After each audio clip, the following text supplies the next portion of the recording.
Assalamualaikum warahmatullahi wabarakatuh. Perkenalkan, nama saya Mahesa Indah Pratama dari Prodi PGSD semester 3. Di sini saya akan menjelaskan materi mengenai media pembelajaran dan TIK, di mana saya akan membahas tentang 1. Hakikat media pembelajaran dan TIK, 2. Fungsi dan manfaat media pembelajaran, 3. Kriteria pemilihan media pembelajaran, 4. Pengelompokan media pembelajaran dan karakteristiknya, 5. Lingkungan sebagai media pembelajaran, 6. Evaluasi media pembelajaran. Pembahasan pertama, hakikat media pembelajaran dan TIK. Media pembelajaran merupakan suatu alat atau perantara yang berguna untuk memudahkan proses belajar mengajar dalam rangka mengefektifkan komunikasi antara guru dan siswa. Hal ini sangat membantu guru dalam mengajar dan memudahkan siswa menerima dan memahami pelajaran.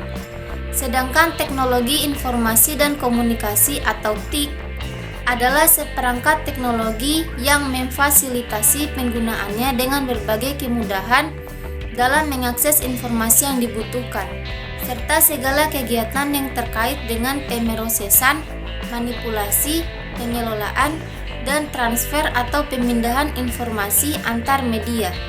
Berdasarkan perkembangan teknologi, media pembelajaran dapat dikelompokkan ke dalam 4 kelompok, yaitu 1.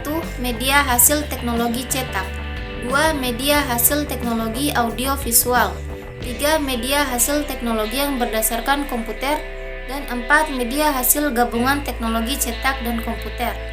Menurut Widodo, prinsip umum penggunaan TIK pada media pembelajaran diantaranya yaitu 1.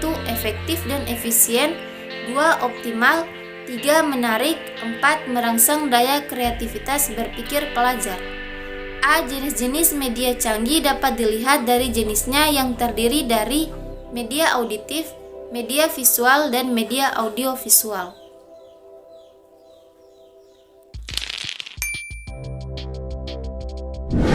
Pembahasan kedua, fungsi dan manfaat media pembelajaran. A. Pengertian media pembelajaran. Media pembelajaran adalah sebuah alat bantu guru dalam pembelajaran untuk mempermudah pendidik menyampaikan informasi kepada peserta didik ketika dalam proses kegiatan mengajar. B. Fungsi media pembelajaran. Rountree dalam mengemukakan 6 fungsi media, yaitu 1. Membangkitkan motivasi belajar, 2. Mengulang apa yang telah dipelajari, 3. Menyediakan stimulus belajar, 4. Mengaktifkan respon siswa, 5. Memberikan umpan balik dengan segera, dan 6. Menggalakkan atau memberi semangat latihan yang serasi. C. Manfaat media pembelajaran. Manfaat praktis media pembelajaran di dalam proses belajar mengajar sebagai berikut. A. Media pembelajaran dapat memperjelas penyajian pesan dan informasi sehingga dapat memperlancar dan meningkatkan proses dan hasil belajar. B. Media pembelajaran dapat meningkatkan dan mengarahkan perhatian siswa sehingga dapat menimbulkan motivasi belajar, interaksi yang lebih langsung antara siswa dan lingkungannya, dan kemungkinan siswa untuk belajar sendiri-sendiri sesuai dengan kemampuan dan minatnya. C. Media pembelajaran dapat mengatasi keterbatasan indera, ruang, dan waktu.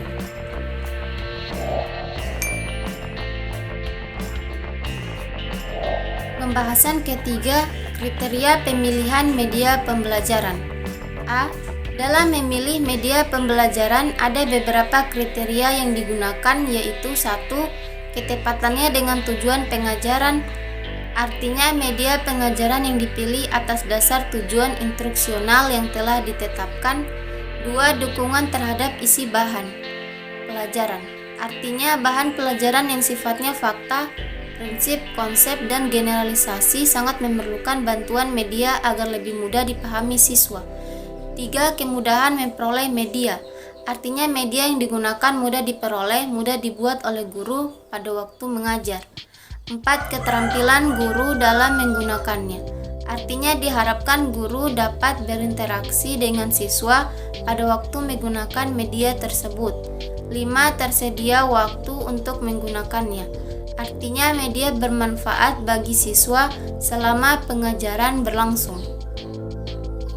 B. Prosedur pemilihan media pembelajaran. Secara umum, prosedur pemilihan media pembelajaran ada 6 langkah, yaitu 1. Menentukan apakah pesan yang akan disampaikan itu merupakan tujuan pembelajaran atau hanya sekedar merupakan informasi atau hiburan. 2. Menetapkan apakah media itu dirancang untuk keperluan pembelajaran atau instruksional atau alat bantu mengajar atau peraga. 3. Menetapkan apakah dalam usaha mendorong kegiatan belajar tersebut akan digunakan strategi efektif, kognitif, atau psikomotorik.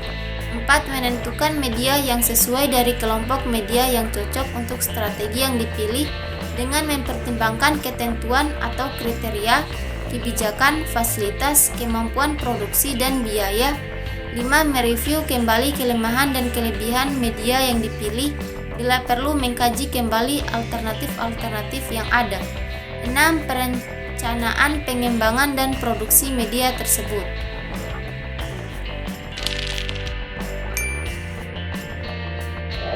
Pembahasan keempat, pengelompokan media pembelajaran dan karakteristiknya. A. Klasifikasi media pembelajaran. Menurut Charm, menggolongkan media berdasarkan kompleksnya suara, yaitu media kompleks contohnya seperti film, TV, video atau FCD, dan media sederhana contohnya seperti slide, audio, transparansi, dan teks. B. Karakteristik media pembelajaran.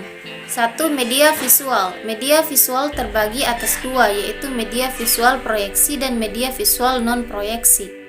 Media visual proyeksi adalah media visual yang hanya dapat digunakan dengan bantuan proyektor. Contohnya proyektor LCD, proyektor transparansi, film, TV, dan komputer. Sedangkan media visual non-proyeksi merujuk pada jenis media visual yang tidak menggunakan proyektor untuk menampilkan gambar atau video. Contohnya termaksud poster, papan tulis, peta, diagram, grafik, gambar, cetak, dan benda fisik seperti model atau replika. 2. Media audio adalah media yang isi pesannya hanya diterima melalui indera pendengaran saja. 3. Media visual, yaitu media satu ini dapat menampilkan unsur gambar atau visual dan suara atau audio secara bersamaan pada saat mengkomunikasikan pesan atau informasi. 4. Media multimedia. Multimedia adalah kombinasi yang terdiri atas teks, seni grafik, bunyi, animasi, dan video yang diterima oleh pengguna melalui hardware komputer. Pembahasan kelima, lingkungan sebagai media pembelajaran. A. Pengertian lingkungan sebagai media pembelajaran. Lingkungan sebagai media pembelajaran mengacu pada penggunaan lingkungan sekitar kita sebagai sumber belajar. Lingkungan dapat menjadi media pembelajaran yang efektif karena menyediakan pengalaman nyata dan kontekstual bagi peserta didik. B. Tujuan lingkungan sebagai media pembelajaran. 1. Meningkatkan kesadaran lingkungan. 2. Pembelajaran aktif. 3. Pengembangan keterampilan. 4. Penyadaran dampak lingkungan. 5. Pemahaman tentang keanekaragaman. 6. Mendorong inovasi. C. Jenis lingkungan sebagai media pembelajaran. 1. Lingkungan sosial. Lingkungan sosial sebagai sumber belajar berkenaan dengan interaksi manusia dengan kehidupan bermasyarakat. 2. Lingkungan alam. Lingkungan alam adalah segala sesuatu yang sifatnya alamiah seperti geografis, iklim, suhu udara, musim, curah hujan, flora atau tumbuhan, fauna atau hewan, dan sumber daya alam. 3. Lingkungan buatan.